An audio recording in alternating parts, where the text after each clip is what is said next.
Welcome to this first course on ICT. This is a 4-lesson course that's going to take the students through Google Sheets or Microsoft Excel, whatever it is you as a school prefer. Now, what are we using Excel for? And this is really what we're going to start explaining to the students. Now, Excel and Sheets are both spreadsheets. We use spreadsheets for manipulating data. This can include capturing data. This can include representing data. We can represent data in tables. We can capture data in tables and charts. I'm going to get more into that. A great part of this course is centered around accounting, economic management sciences, and mathematics. So the very first question you would ask your students is, how is B4 calculated? Now, the first thing they need to know that B and 4 is that over there. If they've done the robotics course, they would have had familiarity with the concept of coordinates like that. How do we calculate the total? Well, we simply do that for a budget of going the food plus the bus ticket. So we get straight into it. Having done the HTML and CSS course, they may be familiar with a table already, but it's not a very complicated one if not. So what we're doing here is we're going to calculate the profit for each item, for each of the items. So what we want to do is the chips have a cost price of $3 and a selling price of $4 or revenue, and we want to calculate the profit. So that profit is going to be $1, and I'm going to quickly run through this. And we can see that the total earned here is going to be $4. Now we want the students here, it's just a little way for them to get comfortable with the table that we're going to use. We have a cost price, a selling price, and a profit, but let's jump straight into Microsoft Excel. Now, if you're using Google Sheets or Microsoft Excel, you can click on that big green button and it's going to open the Google Sheet. Right now, if you're using Excel, you're going to need to download this as an Excel copy, and you can save that wherever you need to as a school. If you're using Google Sheets, you can sign in like this, but you can also, and I'm going to quickly do it here, create a copy directly here. And if you create a copy directly, it's going to ask you to sign in. Now, I've signed in already. I'm going to do that again. And then when I sign in, it's going to ask me to create a copy. I'm going to make a copy. And you can see it's created a copy of lesson 1 for me already. And maybe I'm going to rename that to Matthew lesson 1. Or whatever you need your students to. Now remember, they can also save this wherever they need in their drive.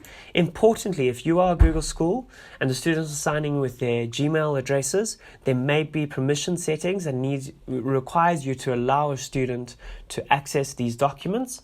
You can do that on the administration panel, or you can create a copy yourself as a teacher and save it where it needs to be saved, and then direct the students to copy it there. Please test this before your first lesson. Now, anything I'm doing from now on is the same on Google Sheets or Microsoft Excel. Okay, let's get started right away. Before we do that, I'm going to make this a little bit bigger so it's a bit easier for you to read. Okay, first question, replace the question mark with the correct answer. So, chips are $3. We have 5 packets of chips. The total cost was $15 for us to buy. The chocolates, I'm going to whiz through this. Right, you'll see that we have these little warning signs, so it doesn't allow a student to put in the incorrect thing. For example, if they put in a W, it's going to say, you must put in a number, not a letter. Or if they try to put in a $sign, it's going to say, oh, you must put in a number, not a letter. So it's just a little warning so that there's no formatting issues. When the student has done it, they can put the strike through to say that they've completed it. Okay, let's add a 5th item of 6 cupcakes of $2.50 each. Right, now we need to fill in the total in cell E9. Now they're going to calculate this in their head, although we can just highlight it and we can see that it's $55 there. So I'm going to write $55. We've done those ones. Okay, next task. Format these next 3 tasks all on formatting. In B2, write the name of your store and merge and center the cells. I'm going to say my shop. We're going to merge and center over here. And I am going to move on to the next question, which is change the font, background color, and color of your heading. Really just to get students used to that. We're also going to lastly add a border to our table, and we're going to create that border over there.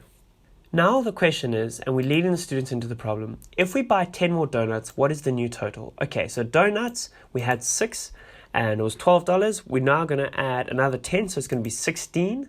Right, 16 times 2 is 32. So we've just added another $20. So we're going to have to make that $75 now. right? Now the discussion is, wouldn't this be frustrating if you were constantly changing the quantity of your food? And this is how we're leading the students into Excel. So let's go into tab 2 and get started right away. So we have a bigger shop now. We've got our food, our cost price, our selling price, our quantity, the total cost price. We've now added total selling price and total profit, right? So we're going to use our first calculation, and in F5, we're going to write equals C5 times E5. Now that star means times to Excel. Remember, we speak to a computer in a language the computer understands. So I'm going to go equals, and we can select C5. Then we're going to go shift and put our times. And now we could write, if we wanted, E5. And we go enter, and then we got 7. Now we want to repeat this calculation from F6 to F8, which I'm going to quickly do.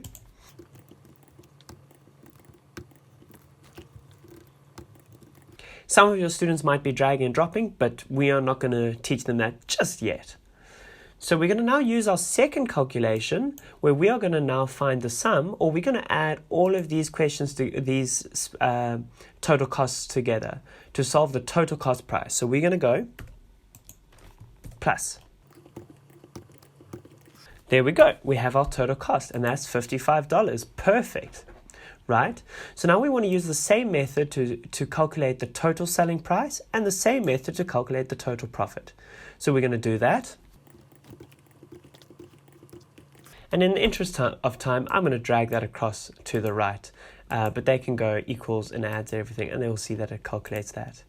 Okay, we've done these ones. Now the question is, what if we now add 10 more donuts? So let's add those 10 more donuts. We're going to have 16. It changed to 75. Everything else updated. That's very convenient, right? So we've got a new total. So now we want to discuss, and this is a discussion around what is cost price? What is selling price? What is revenue? What does revenue mean? What is a profit? What is a loss? And this is a great time for you to pause the class, have them look at you and ask these kind of questions. So what is the profit of a packet of chips? So we can see that chips, we buy them for $3, we sell them for $4. Therefore, we make $1 profit per packet of chips.